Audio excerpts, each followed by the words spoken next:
Hey everybody, welcome back to our channel, We're the Movie Couple. I'm Wendy. I'm Dustin. And in this video, we're talking about episode 8, is it? Episode 8, yeah, the collaboration. Season 2 of What We Do in the Shadows. And this episode did not disappoint. It really didn't. It had a really, I feel like it was a really well fleshed out story. Basically, give you guys the quick rundown. But before I do that, I just want to warn you guys that there will be spoilers included in this video. So if you have not watched the latest episode of What We Do in the Shadows of Season 2, go ahead and bookmark this or put it in your watch later list and come on back when you have finished watching. Or if you don't care about spoilers, then stay tuned. So this episode has a very kind of concrete storyline of, there's usually more than just one storyline. Yeah, they usually start pairing up storylines. Like they'll do Laszlo, Nadia, and Nandor? Nandor. I don't know why I couldn't get that name out. I was like, Nandor. And then like Guillermo, and then sometimes Collins will be by himself. But yeah, this time you just had two separate stories, and I actually really liked that. They kept it simple, they kept it clean, and I liked it, especially with the main focus. And this has always been kind of Guillermo's goal from the beginning, is that he's not only serving as a familiar to Nandor, but he is hoping that one day that Nandor will turn him into a vampire.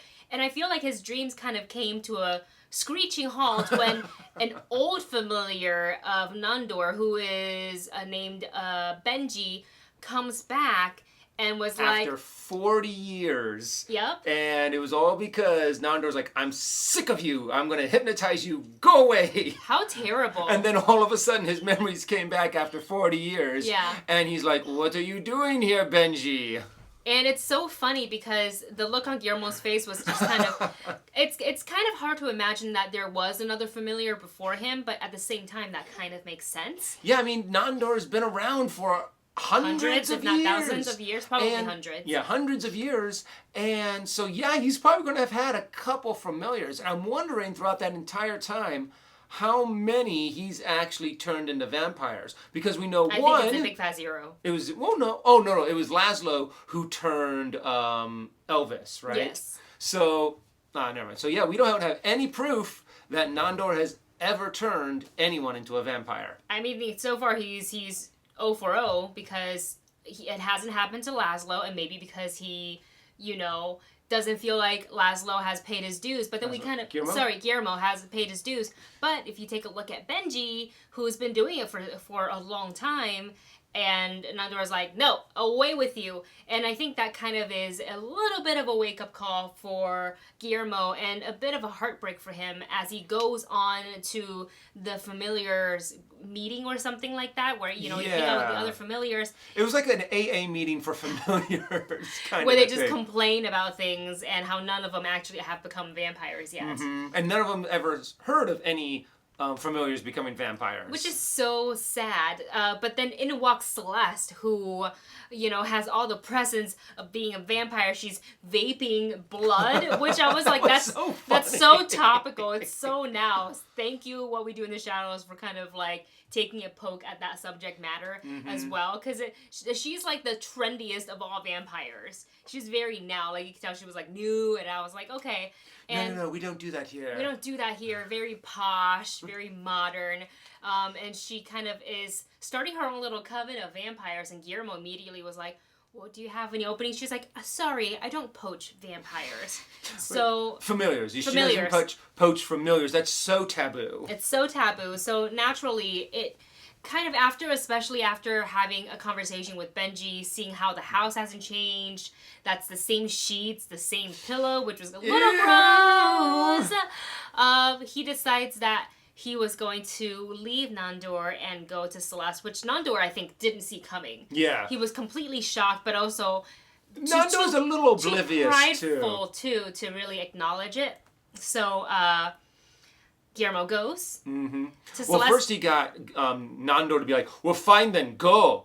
I think you'd be better there. You'd be happier there. And having that kind of like, well, maybe I should go. Well, maybe you should. Well, Yeah. then I think I'll go. Well, then maybe you should. And then that little back and forth The breakup. was just, yeah. I'm not gonna hang up. You hang up. No, you hang up. No, I'm not gonna hang up. You no, hang I'm up not breaking first. up with you. You break. You. I broke. No, you're not breaking up with me. I'm breaking up with you. And then he goes off. Guillermo goes off and joins Celeste's conclave of familiar vampires. Of familiar / soon to be vampires, and Celeste, who promises them that within 8 months or 8 weeks that she'll turn someone into a vampire. And I love that you walked in. It's this huge like loft, so modern. It's like very minimalist.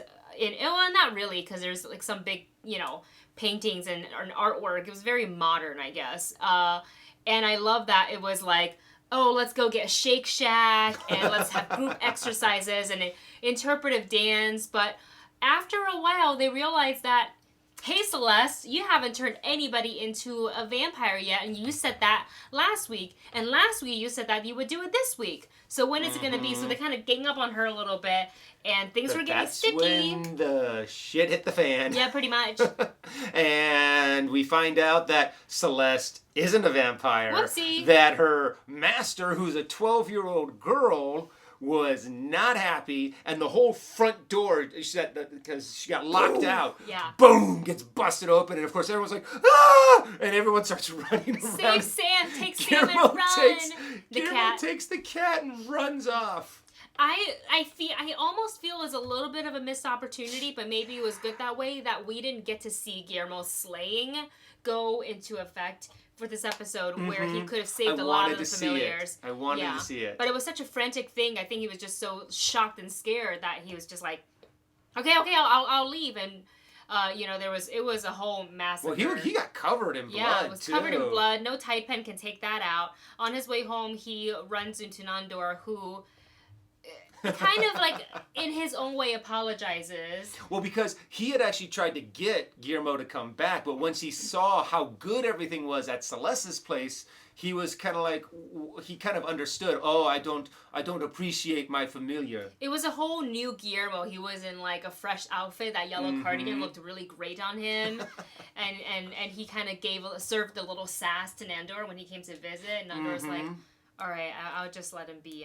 And that's when he knew that he has a really good familiar, because Benji couldn't do anything right. Was a terrible he's familiar. Old. He's so old, that of course he's not going to get it right. Like, he was shining his boot and it took forever. And not only that, but then he starts showing him pictures of his grandson. And he's like, I don't care. I don't want to hear. Oh, my God.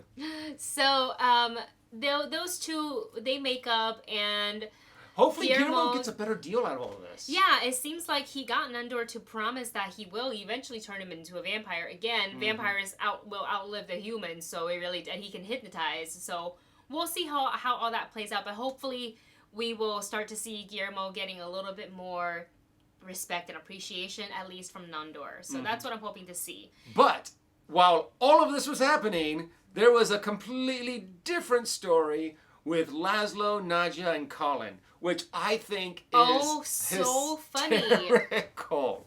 I mean, the whole thing, like, it starts off with Laszlo just, attacking some random jogger at night, and then he starts hearing a song in the background. I don't want to sing it all just in case YouTube copyrights us. And he's like, I wrote that song. And then he's like, what song was that to the... And he's like, Chum on Irene instead of come on Eileen. So funny. And to hear it in kind of the phrasing, the lyrics, and like the instrument that was played way back when was the funniest thing. So we find out that Laszlo and Nadja have essentially been kind of songwriter, lyricist working together, and they have all these songs. And Colin was like, really encouraging them to be like, why don't you put on a little concert? You got to bring the old music back. You got to let people know what this is. So after working together and they started to get on each other's nerves. I love the fact that it was all part of Colin's ploy. He wanted to seem supportive and, oh, you guys should do this. Go and have a concert. And then it has like a little sidebar, and he's like, well, actually, this kind of music really annoys people, so I'll be able to have a feeding frenzy. His little blue eyes. And I love it when he does that. When he does a... But then he kind of looks at the camera kind of like, You know, it's just so funny. It's so menacing, but at the same time, it's not because it's Colin. Yeah. Who is just like really non-threatening looking. So they go to an open mic night where Colin's like, they leave the best of the best because they opened the mic for the best of the talents. And I was like, these vampires, they don't know what open mic night is. So of course they go and they sing and sing until the crowds have finally had enough. And they sang the Beach Boys song. They're about ready. They're like one step away from rioting and throwing them off the stage. And then, they come in with a Beach Boys song. Where Colin was just like, wait, no, my food. My food source. You saw the look on his face just slowly go down to that, like, upset Colin face. Yeah, but yet, like, since he has like no emotion on his face except for when he's feeding, he just has that droopy kind of, what is that dog that has like the droopy face? A Shar-Pei? Or kind of dog, and it was so funny. I think that was.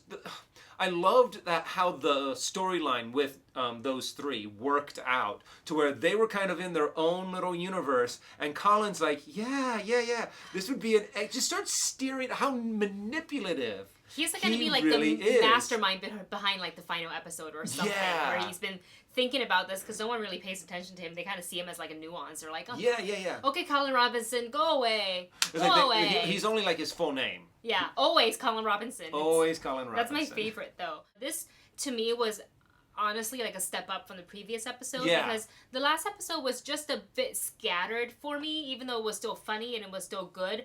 But there were several times where I kind of said to myself in the episode, I was like, well, this is kind of going all over the place, where this one was concise. Yes. We had exact storylines. I loved seeing other familiars and then one pretending to be a vampire. That was awesome. And completely convincing all the other ones, where I was like, it's a nice spin on the stories, and I know we're getting to the end of the season, so I'm very curious to see what the few last episodes are going to be. We've been enjoying the show so much, and they're renewed for season 3. Yay! But you guys, that's it for the spoiler review for What We Do in the Shadow, for the episode, the collaboration. Let us know what you thought of the episode and what your favorite part was. Thank you so much for watching. Don't forget to like, share, and subscribe, and we will see you in the next video. Bye.